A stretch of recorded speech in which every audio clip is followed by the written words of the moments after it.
पूर्णिया के सांसद पप्पू यादव आज गाजीपुर कोर्ट में पेश होने के लिए आए और झारखंड और बिहार के चुनाव के साथ ही लॉरेंस बिश्नोई के द्वारा दिए गए धमकी पर खुलकर बोले। पप्पू यादव 1993 में चुनाव प्रचार के दौरान बड़े काफिले के साथ गाजीपुर में दाखिल हुए थे। इसके बाद स्थानीय पुलिस के द्वारा उनके काफिले को रोका गया था और मुकदमा दर्ज किया गया था। हालांकि इस मामले में कोर्ट ने उन्हें बरी कर दिया था, लेकिन शासकीय अधिवक्ता के द्वारा इस मामले में एक बार फिर से अपील दाखिल किया गया था। इसके बाद एक बार फिर से इस मामले की सुनवाई शुरू हुई, जिसमें 4 नवंबर को डेट पड़ा था और जिसमें पप्पू यादव हाजिर नहीं हुए। इसके बाद कोर्ट ने उनके खिलाफ NBW जारी किया था और मोहम्मदाबाद पुलिस से गिरफ्तार कर कोर्ट में पेश करने का आदेश भी दिया था। जिसके बाद आज पप्पू यादव अपने काफिले के साथ MP MLA court Shakti Singh के कोर्ट में पेश हुए थे। वहीं इस मामले में अगली तारीख 4 दिसंबर नियत की गई है। पप्पू यादव आज पेशी के बाद मीडिया से मुखातिब होते हुए क्या बोले, आइए सुनते हैं। कुछ तौर है, कुछ तरीके हैं, कुछ किस्से हैं, कुछ कहानी है। ये रिवायतें भी तो निभानी है। इस खुशबू की रिवायत भी अजीब है, उदास दिल को पल भर में खुशियों से भर देती है। नए भारत की नई रिवायतें, नाइस बासमती राइस, एक खास सी रिवायत। अदानी के बीट दारू और अदानी के पैसे और अदानी के खरीदे हुए गुंडे तस्कर को जो गिद्ध दृष्टि थी जल जंगल जमीन पर, छत्तीसगढ़ और उड़ीसा के तरह आदिवासी EBC के अस्तित्व पर जो खतरा था, हम लोगों ने चुनौती के साथ मुकाबला किया। हेमंत सोरेन जी की सरकार दोबारा बड़े बहुमत के साथ लौट चुकी है। जिस तरीके से हेमंत जी को मरवाने का प्रयास किया गया था और राहुल गांधी जी को लगातार अपमानित करने का प्रयास झारखंड में, महाराष्ट्र में, राहुल गांधी, हेमंत सोरेन, कल्पना सोरेन हमेशा हम 450 में गैस सिलेंडर देंगे, 3-2,500 रुपया पर महिलाओं को बिना किसी जात पात के, 200 यूनिट बिजली, सारे बिजली फ्री, मैया योजना। और ये लोग रोहिंग्यांग की बात करते थे। दुनिया में मात्र 17 लाख रोहिंग्यांग है वर्ल्ड में। 11 साल से ये प्रधानमंत्री हैं, तो इनको बताना चाहिए रोहिंग्यांग के बारे में कि कितने रोहिंग्यांग आए। तो ये कमी किसकी है? गृह मंत्री जी की। आप 23 साल वहां रहे, हेमंत जी के पहले आप 5 साल वहां सरकार में रहे, तो आप उस वक्त आपको रोहिंग्यांग नजर नहीं आया? 5 मुख्यमंत्री एक तरफ, 5 मुख्यमंत्री। तो हमारे नेता राहुल गांधी हमेशा बात किए हैं कंप्लीट रूप से गरीबों के और आम आदमी को हम क्या देंगे। 2 लाख रुपया किसान का ऋण माफ कर दिए, बिजली बिल माफ कर दिए, और मैया योजना जिस तरीके से कल्पना सोरेन और हेमंत सोरेन जी ने मिल करके घर घर तक पहुंचाया, तो आज क्रांतिकारी जीत हुई है। जो आसाम से आकर के एक गुंडे जिन्होंने अपने पत्नी के खाते में सारे पैसे लिए और कॉरपोरेट जी पत्नी के खाते में, और जिस तरीके से शरद पवार जी के बच्ची पर हमला किया गया, बेटी पर, जो लीडर है हम लोग को, इतनी घिनौनी हरकत करते हैं ये लोग।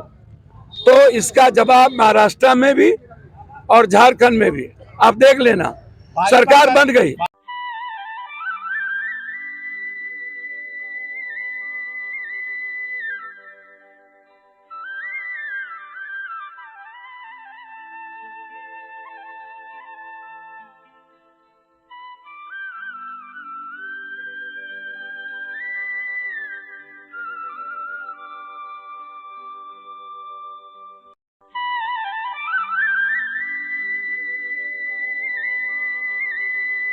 भाजपा का दावा है कि महाराष्ट्र और झारखंड दोनों में आ रहे हैं। सर आप एक्सिस पोल भी देख लो, हम तो झारखंड में 23 दिन थे ना, हम तो 23 दिन के बाद 24वां दिन यहाँ आए हैं।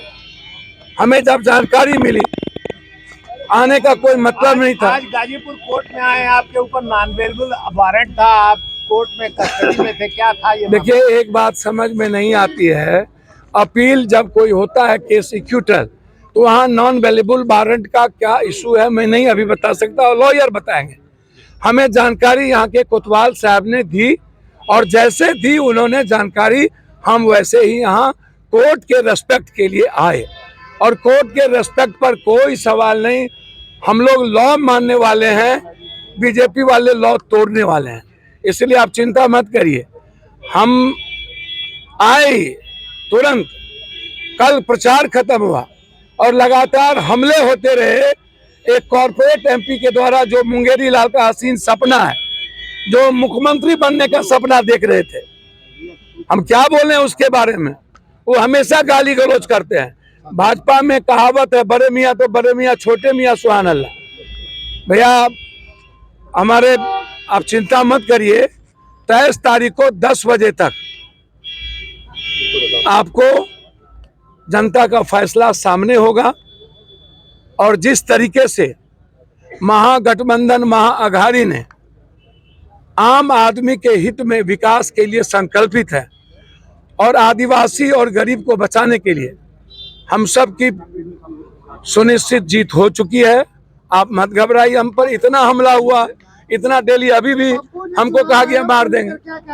हमारी एलिगेंट अप्लायंसेस की एक बहुत ही ऐतिहासिक विवाह आपका इंतजाम हमारा, जिसके तहत हम 1 लाख, 1.5 लाख, 2 लाख, 2.5 लाख, 3 लाख के पूरे मैरिज पैकेज में bed, dressing, sofa, centre table, अलमारी, गद्दा, तकिया, bedsheet, dining, TV, fridge, washing machine, cooler, AC इत्यादि के पूरे पैकेज देते हैं और साथ में उस पर शानदार स्कीम देते हैं।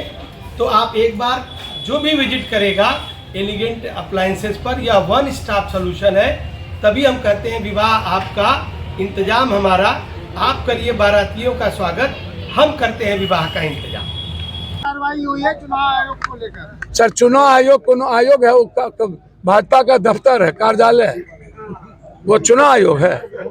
जिस तरह से वोटरों को खदेड़ा जा रहा है, उसको लेके क्या भैया चुनाव आयोग है। जिस तरीके से उत्तर प्रदेश में आप देखेंगे आई कार्ड, आप मारेंगे गोली, आप रिवॉल्वर तानेंगे, जिस तरीके से कौन होते हैं आप आई कार्ड देखने वाले, वो प्रिजाइडिंग अफसर देखेंगे कि आप देखेंगे। आप बूथ के बाहर किस तरीके का व्यवहार कर रहे हैं हम लोग, आप हमको बताइए, क्या ये डेमोक्रेसी बचेगी? आप किसी भी तरीके से इंसानियत को तो मार ही दिए, लोकतंत्र को मार ही दिए, संविधान खत्म करने की तैयारी में आप हैं ही। किसान बर्बाद हो ही गया, बेटी पढ़ाओ बेटी बचाओ खत्म हो ही गई। जीएसटी में आपने क्या किया? सारे इनकम जीएसटी कमिश्नर 1 महीने में 10 करोड़ रुपया, 2 करोड़ उगाही करता है। सारा देश का व्यवसाय त्रस्त हो गया है। जीएसटी कमिश्नर के खिलाफ बड़ी आंदोलन की जरूरत है, इसको हम सदन में उठाएंगे। और इस देश में जिस तरीके से अदानी पर एफआईआर लॉन्च हुआ है धोखाधड़ी का, आपको पता है कितना बड़ा एफआईआर लॉन्च हुआ है अदानी पर? अब ट्रंप ही बचा ले तो अलग बात है, अन्यथा अदानी अब गए बूट लाते। इसलिए सर छोड़िए, हम किसी की चिंता नहीं करते हैं। जिसको मारना है, अभी हमको धमकी दी गई रास्ते में, गाजीपुर पहुंच गए, दिखाओ मैं आपको, तो मेरा फोन सर बोला 3 बार रास्ते में धमकी आई, अभी फोन दो, अभी आई, गाजीपुर पहुंच गए। जितना बच सकते हो बच जाओ। क्या लगता है सर, ये फेक है या क्या है? सर पाकिस्तान से, मलेशिया से, और 22 महीने डीजीपी, सीएम, होम मिनिस्टर को मैंने दे दिया हूँ 22 कि कहाँ से मलेशिया, नेपाल, आप उसको देखोगे क्या है नहीं है, ये आप जांच करोगे तो पप्पू यादव तो जांच करेगा नहीं। मैं तो कुछ आपको बोल नहीं सकता हूँ, लेकिन आप जिस तरीके से लगातार आप मामले को देखोगे तो आपको आश्चर्य लगेगा कि अभी इनको जानकारी, घर की रेकी, घर में सारे चीज मैंने दे दिए हैं। अब कहाँ, पाकिस्तान का फोन नंबर से अभी जस्ट आया कि भैया माफी मांग, नहीं तो मारना तय है। तो भैया आप एक बात बताओ, सच्चाई बोलने से पप्पू यादव को कोई रोकेगा? आपको लगता है कि इंसानियत के लिए? मैं जात पात नहीं करता, मर जाऊंगा राजनीति में जात पात नहीं करूंगा, भगवान की सौगंध खा के कहता हूँ। हिंदू मुसलमान नहीं करूंगा, हम लोग सभी जाति धर्म के साथ चलते हैं। सांसद जी जो धमकी आई उसमें आपको क्या कहा गया? साफ कहा गया, कहाँ पहुंच गए? रात सुबह पटना पहुंचे तो बोले पहुंच गए। घर की उर्दू में लिख करके भेजते हैं, फिर भेजते हैं आज केक काटा गया एयरपोर्ट को लेके, तो बोला अपना भी केक काट लो, 24 के पहले मरना तय है। अभी गाजीपुर इन किए तो बोले बक्सर क्रॉस कर गए। तो लगातार जिस तरीके से आप एक नहीं और हर घटना में किस गाड़ी में बैठे हो ये भी वो बताता है। अब आप हमको 92 पाकिस्तान वाला कहाँ गया है? पाकिस्तान। अब आप अभी का 5 SMS देखो उसका। सर इस 5 तरह की धमकियां आपको क्यों? मैं अभी यहाँ कोतवाल जी को दे के जाऊंगा हर परिस्थिति में। मैं यहाँ हूँ और हमको इस क्षेत्र में मिला है तो मैं उनको दे के क्या जाऊँ। तारीख पड़ी है सर स्पोर्ट गाजीपुर वाले में आज? 3 बार तो बच निकला हमारे हाथ से, किस्मत है। झारखंड तो बच निकला है, यहाँ नहीं बचेगा। 24 घंटा रैकी कर रहा हूँ। तो देखिए एक बात समझिए, मैं किसी से डरता। देखिए ये लड़का गया था मेरे ऑफिस और यहाँ से ये सेल्फी भेजा तो उसने मेरे ऑफिस को उड़ाने की रॉकेट लॉन्चर की तस्वीर भेजी। आपको आश्चर्य होगा। देखिए ये ऑफिस है, इसको यहाँ उर्दू में लिखा, फिर ये भेजा रॉकेट लॉन्चर की तस्वीर कि मैं तुम्हें वही मार। तो अब सवाल उठता है कि मैं 7 बार जो आदमी सांसद रह गया, 3 बार मैडम, और वर्ल्ड में सबसे ज्यादा गिनीज बुक में जिसका नाम हो, तो अब आपसे सच्चाई से कौन डरेगा? आप हमको बताओ। आप संविधान और लॉ से बाहर तो हो नहीं। अब मैं यहाँ कानून के सम्मान ना करूं तो क्या करूं? बिल्कुल रेस्पेक्ट करूंगा। अगली तारीख कौन सी पड़ी है? सर ये तो मेरे लॉयर आपको बताएंगे। मैं कानून के सम्मान के लिए यहाँ आया। मैं इतना जानता हूँ कि हम दोनों स्टेट जीते।